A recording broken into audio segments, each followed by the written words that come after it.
Ma ütleksin neile, et ma olen osteopaat. Kindlasti paljudele ei ütle see sõna midagi ja kui ma aus olen, siis umbes 6-7 aastat tagasi ei teadnud mina ka, mida see tähendab. Aga osteopaatial on hästi lihtne eesmärk. Panna inimest tundma oma kehas hästi ja mõnusalt vabalt liikudes. Nii et mina osteopaadina aitan inimestel oma kehas ennast paremini tunda. See oli üks päris huvitav teekond ja päris põnev. Kuna ma olen õppinud joogatreeneriks, siis ma tahtsin aru saada, mis juhtub inimestega, et nad joogatunnis ei ole võimeliselt kõiki harjutusi tegema. Kõigil on 2 kätt, 2 jalga, kõik on nagu pealtnäha ühesugused inimesed, aga ometigi ühel on painduvust rohkem, teisel vähem. Ja siis oli mu suur soov õppida anatoomiat ja esimese sammuna ma leidsingi, et mulle osteopaatia akadeemia lähenemine anatoomiale sobis väga hästi. Ma ei teadnud küll see hetk, mida osteopaatia täpselt tähendab, aga ma otsustasin, et ma tulen õppima anatoomiat. Ja vastuvõtu vestluse käigus tutvustati mulle seda võimalust, et ma võiksin hoopiski pikema kursuse valida, et mitte ainult anatoomiat õppida, vaid ka osteopaatiat, et saaksin ka sellise vahva ja huvitava elukutse. Ja vestluse käigus tutvustati mulle mõningaid manuaalseid teraapia tehnikaid, mida osteopaadid kasutavad, siis ma ütlen ausalt, see hämmastas mind. Et ma ei olnud millegi niisugusega varasemalt kokku puutunud ja see hakkas mind niivõrd huvitama, et ma vastasin jah ja asusin õppima ja see on niivõrd palju minu elu muutnud, et täna ma olen lõpetanud osteopaatia akadeemia, ma töötan juba osteopaadina ja ma olen kardinaalselt oma elu muutnud. Nii et see oli väga põnev teekond minu jaoks. Et kui inimene tuleb näiteks oma seljavaluga, siis me ei tegele ainult seljavaluga. Me vaatame inimese üle tervikuna, et kas on veel midagi, mis võiks valu põhjustada, sest tihtipeale inimest üle vaadates selgub, et näiteks alaseljavalu on tingitud kunagisest traumast, näiteks põlevigastusest, hüppeliigese vigastusest või on seal hoopis mingid muud põhjused. Nii et osteopaat vaatab inimest tervikuna. Minu meelest osteopaatia juures on kõige põnevam see, et ma olen õppinud märkama, millised lõputud võimalused ja oskused on inimkehal ise tervenemiseks, kui vaid lihtsalt antakse talle sobiv keskkond, sobiv võimalus.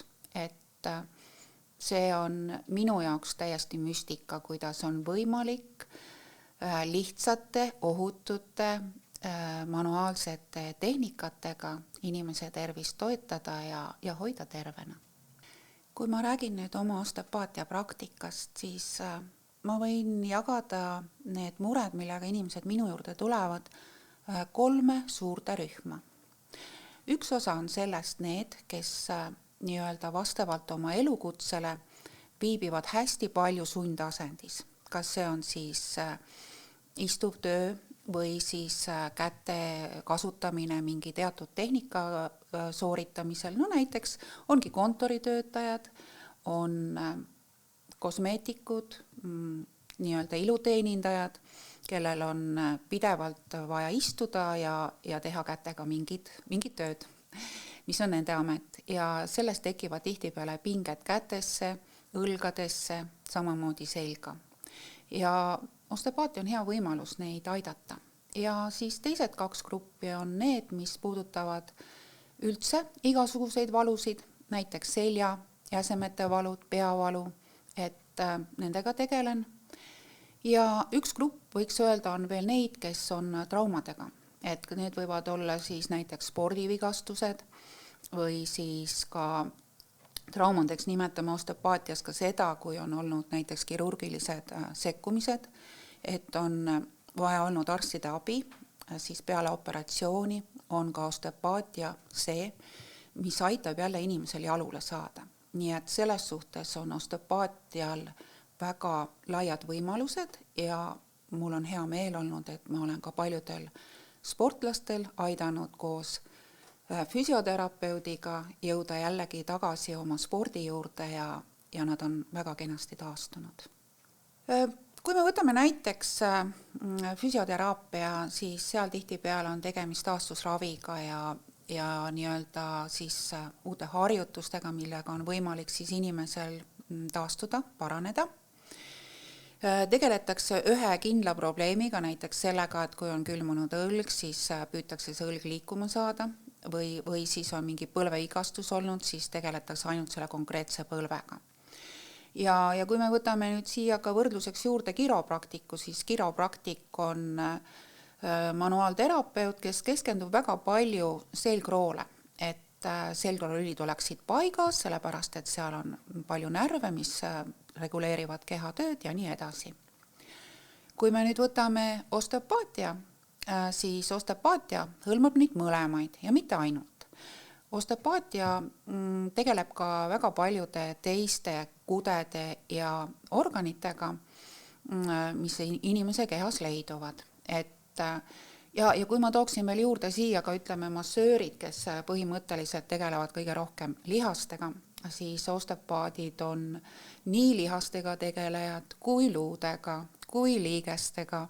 Samamoodi me tegeleme ka närvisüsteemiga, vereringesüsteemiga ja osteopaadid kasutavad ka tehnikaid, mida nimetatakse kraniaalseteks tehnikateks, see käsitleb pead, ja visceraalsed tehnikad, mis siis hõlmavad kõhupiirkonna teemasid. Nii et osteopaatia on hästi põhjalik, hästi mitmekülgne ja ta käsitleb inimest tervikuna algusest lõpuni. Sest ütleme, kui on tegemist põlevaluga, siis ei pruugi ainult olla põlvest teema. Võib olla ka see, et inimesel on kukkumise tagajärjel kunagi näiteks vaagen nihkesse läinud ja seetõttu on tekkinud tal põlveprobleemid ja põlvevigastused hiljem. Nii et me vaatame kogu inimest tervikuna, mitte ühte punkti ainult tema kehas. Inimeste teadlikkuse suurendamine osteopaatiast minu nägemust mööda on see, et osteopaatiat tutvustada, et ta on lihtne, ohutu ja sobib kõikidele inimestele, olenemata vanusest. Ja kindlasti ka see, et lood, inimestele meeldivad lood, et kui keegi on abi saanud osteopaatiast, siis on hea seda jagada.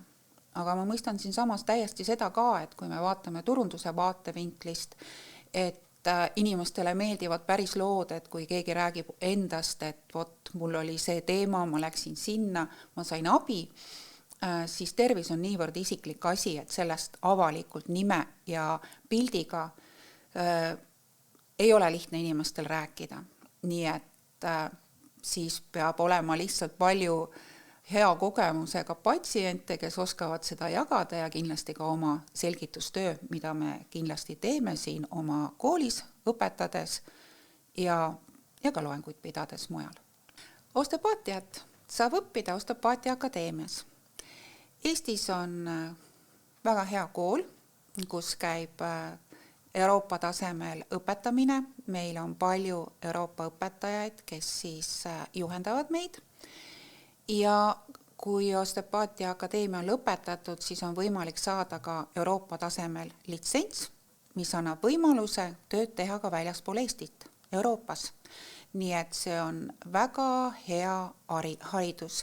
Ja kui me võtame, millised on veel osteopaatia õppimise võimalused, siis praeguse seisuga on Euroopas hästi tugevad koolkonnad Inglismaal, Itaalias, Prantsusmaal, nii et kellel on huvi ka hoopiski kuskile mujale osteopaatiat õppima minna, siis need võimalused on laiad.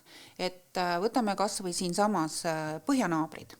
Soomes on samamoodi võimalik osteopaatiat õppida ja see on hinnatud eriala. Ja paljudes Euroopa riikides on ka nii-öelda ilus vaadata, kuidas tehakse koostööd nii arstide kui ka osteopaatide poolt, et hoida inimese tervist ja teda ravida.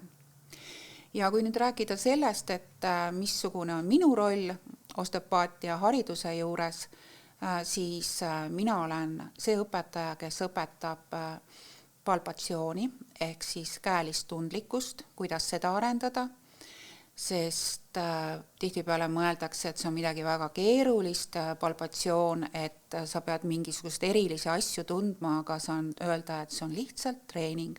Nii nagu sportlane treenib ennast, saab ka ennast palpatsioonis treenida. Lisaks õpetan ma veel lümfisüsteemi, et lümfisüsteem on kindlasti juba tuttavam asi inimeste jaoks, et sellest sõltub immuunsüsteem ja palju muid asju, et õpetan lihtsaid praktilisi võtteid, mida saavad kasutada nii siis praktikud, kes siis töötavad füsioterapeutidena, massööridena, saavad omale lisa nii-öelda tööriista oma kohvrisse, et meil on siin lähiajal algamas ka kursused. Need on siis 22. novembril algab meil siis nii-öelda spetsialistide kursus, kus on võimalik ennast selles vallas täiendada. Lisaks õpetan veel neuromuskulaarseid tehnikaid, mis on minu meelest ja minu praktikas väga head kasutada siis, kui on tegemist sporditraumadega, nii et kõik, kes tegelevad sportlastega, võiksid tulla sellele koolitusele ja omale tehnikaid nii-öelda tööriistakohvrisse koguda, et need on väga head, väga tõhusad tehnikad ja toetavad väga palju sportlasi, et teha oma taastusraavi harjutusi ja igapäevaellu tagasi naasta.